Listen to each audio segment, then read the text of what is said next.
I'll just talk through this last slide about deductible contributions. So it must be made into a complying fund, just obvious. Christian Super is a complying fund.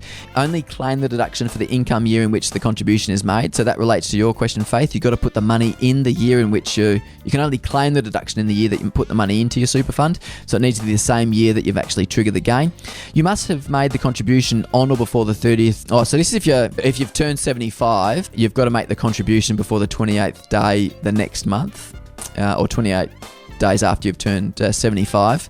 But if you are over 65, you do actually need to satisfy a work test. So you need to have worked 40 hours in 30 days to actually get money into superannuation. So you need to also think about those rules as well.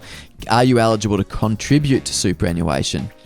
If you're under 65, then you don't have to satisfy the work test. If you're over 65, you do have to satisfy that work test. You must have lodged a valid notice with a trustee. So you've actually got to say, I've put in $35,000. I'm going to claim up to $35,000 as a tax deduction.